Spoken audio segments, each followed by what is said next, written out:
So, is this 2 Sundays in a row for Heaven's Army?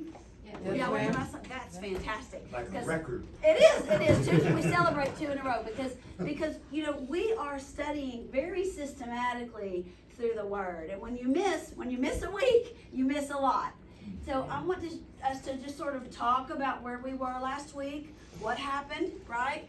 Jesus, well, according to the disciples, we just have an empty tomb and a missing body and some crazy ladies, right? So that was the thing. The angels appeared to the women were the first ones at the tomb on Easter Sunday morning, on Resurrection Sunday morning, and they told the ladies, right? He is not here, he is risen, just as he said. They asked him the question, why do you look for the living among the dead? And then they said, now go and tell the disciples. And here's what they said, because remember, they're here in Jerusalem. They said, go to the disciples and tell them to go to Galilee. And Jesus will meet them there. As a matter of fact, Jesus himself said that. We read in, which one of the Gospels was it last week that we read? Where Jesus, in Luke, where Jesus appeared to Mary Magdalene in the garden. Let me look and find it. I think it was John. Thank you, in John. Jesus appeared to Mary Magdalene. And then the other women as well, as they were on their way, Jesus appeared to them too. That's recorded in Matthew chapter 28. Now, did he appear to all of them at the same time? I like to think not. I like to think that there was a private revelation to Mary Magdalene and then a revelation to the women. And so then the women, they got to where the disciples were and they were like, he's not here. The tomb is empty. He is risen. The guys were like, I don't know what y'all are talking about. Women. I think these women. And so who goes to the tomb? John. Peter and John. And were you the one that sent me the meme about I wrote about you. It's this conversation between John and Peter. And John's like, hey, Pete, I wrote about you. And Peter's like, oh, is it about how Jesus told me that upon this rock I will build my church?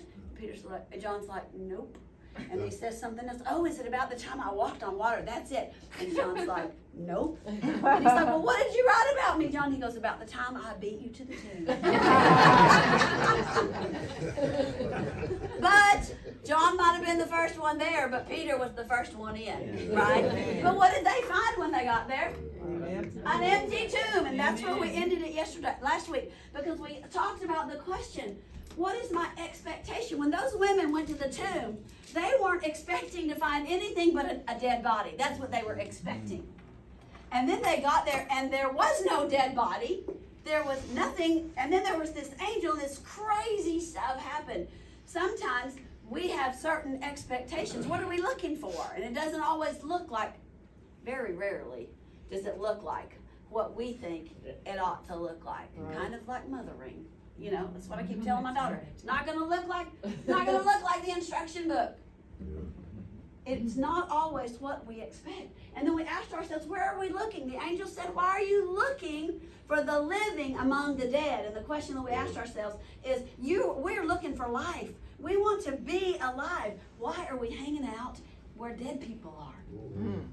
And then finally, am I gonna believe?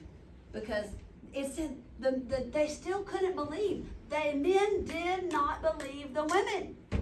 Okay. Now, you're going to be so happy because this week we're only going to be in one book of the Bible. We're going to be in Luke chapter 24. So as you're opening there, I'm going to erase this board. That's sort of our recap.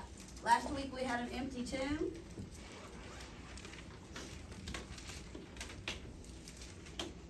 And this week we have the risen Lord.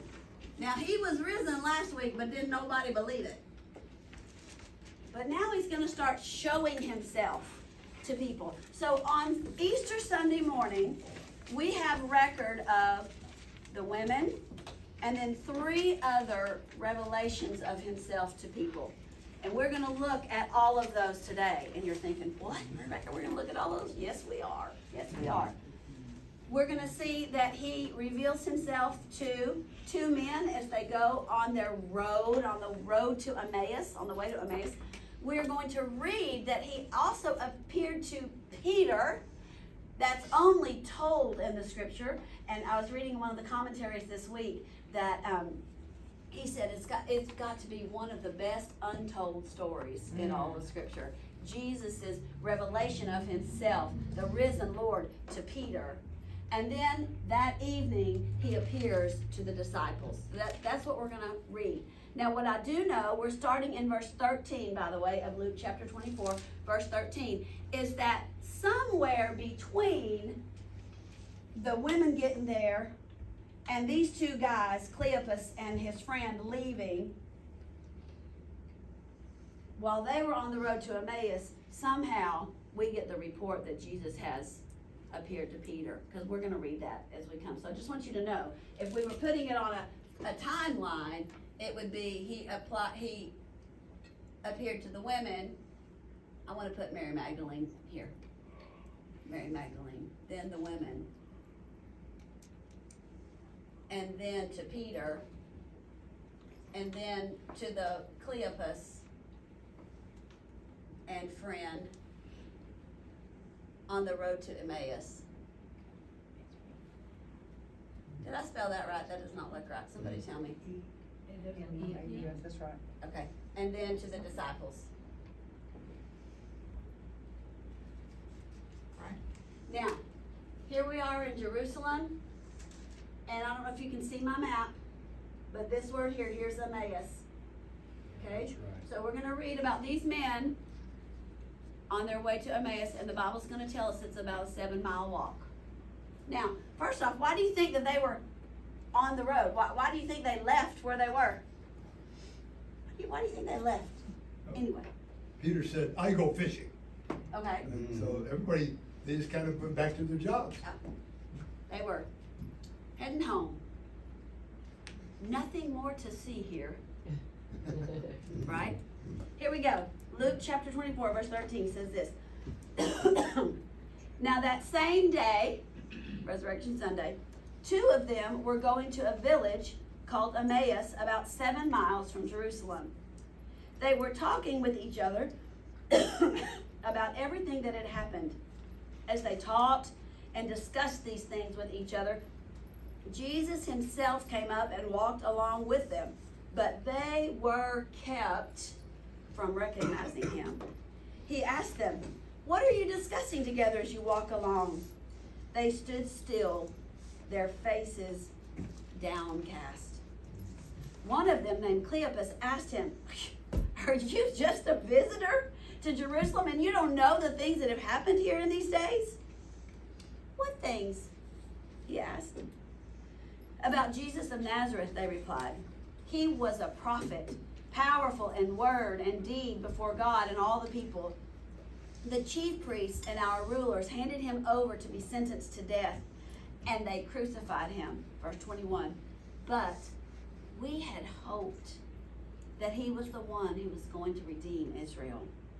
And what is more, it is the 3rd day," that's important, by the way, "it is the 3rd day since all of this took place. In addition, some of our women amazed us. They went to the tomb early this morning but didn't find the body. They came and told us that they had seen a vision of an angel who said he was alive.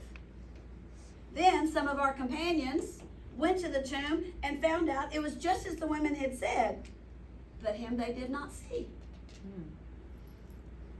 And he said to them, "How foolish you are, and how slow of heart to believe all that the prophets have spoken. Did not the Christ have to suffer these things and then enter his glory?"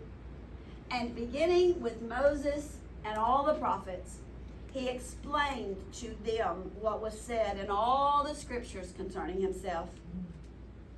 As they approached the village to which they were going, Jesus acted as if he were going farther. But they urged him strongly, "Stay with us, for it is nearly evening. The day is almost over." So he went in to stay with them. When he was at the table with them, he took bread, gave thanks, broke it, and began to give it to them. Then their eyes were opened, and they recognized him, and he disappeared from their sight. They asked each other, were not our hearts burning within us while he talked to us on the road and opened the scripture to us? They got up and returned at once to Jerusalem. And there they found the 11 and those with them assembled together and saying, it is true. The Lord has risen and has appeared to Simon. That would be Simon Peter. Yes? Then the two told them what had happened on their way and how Jesus was recognized by them when he broke the bread. Now continue on. While they were still talking, you see, I don't want to break it. It's all one story. While they were still talking about this, what does it say happened, y'all? Jesus himself is what mine says. Yours says he suddenly appeared. Stood among them and said to them, peace be with you. They were startled and frightened, thinking they saw what? What does it say? Oh my heavens to Betsy. Gee whiz. There's Jesus. It looks like a ghost. Are you serious? But hey, it's more than they can comprehend, right? Let's cut them. Let me, Becky Jean, cut them some slack. He said to them, why are you troubled? And why do you doubt? Why do doubts rise in your minds? Look at my hands and my feet. It is I myself. Touch me and see. A ghost does not have flesh and bones as you see I have. When he had said this, he showed them his hands and feet. And while they still did not believe it because of joy and amazement, he asked them, do you have anything here to eat? They gave him a piece of broiled fish, and he took it and ate it in their presence. And he said to them, this is what I told you while I was still with you. Everything written about me must be fulfilled. Hold on a second. Everything must be fulfilled that is written about me in the law of Moses, the prophets, and the Psalms. Verse 45. Then he opened their minds so they could understand the scripture. Now there's more to that, but I want to stop right there because that's one of my favorite verses. Okay, here's what I want to do. There are two different narratives here, right? There's one about the road to Emmaus, and there's one about Jesus appearing to the disciples. I'm going to let you choose because y'all are grown-ups, although I don't want everybody to choose one section. I want you to pick either the road to Emmaus or the account of Jesus appearing to the disciples. I want you to spend a few minutes alone with the word, and I want you to make some notes. I want you to read it again, write down the things that stand out to you, some ahas, maybe a question that you have, something that you had never noticed before. All right, but quick show of hands. How many of you are going to do the road to Emmaus? Okay, all right. How many of you are going to do the Jesus appears to the disciples? Okay, good. That gives us a good balance. Go ahead. Daniel, push pause on that if you don't mind. Okay.